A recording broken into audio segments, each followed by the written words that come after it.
मां सीता खुद रावण की ही पुत्री थी। ये बात लिखी है अद्भुत रामायण में।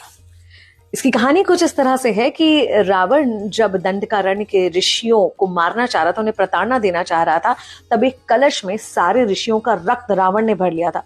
लेकिन वो कलश खाली नहीं था, उसमें पहले से कुछ दूध था जो एक साधु ने इस प्रार्थना के साथ रखा था कि उन्हें मां लक्ष्मी पुत्री रूप में मिले।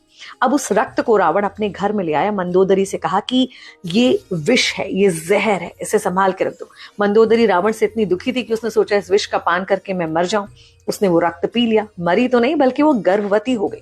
अब उसे लगा कि क्योंकि रावण से लगभग 1 साल से उसका कोई मिलन नहीं हुआ था, ये गर्भ धारण की बात सुनकर रावण तो उसके चरित्र पर शक करेगा, तो उन्होंने उस गर्भ को निकालकर ईश्वर से आशीर्वाद मांगा और गर्भ को निकालकर मिट्टी में गाड़ दिया।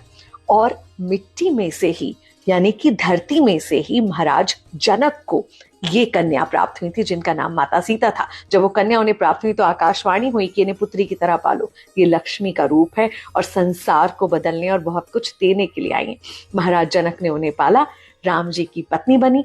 और रावण ने जब ब्रह्मा जी से अपने लिए वरदान मांगे थे तब ये भी कहा था कि अगर जब कभी मुझे अपनी ही पुत्री के लिए काम वासना हो तब मेरी मृत्यु हो जाए। और इसी तरह सीता माता रावण की मृत्यु का कारण बनी।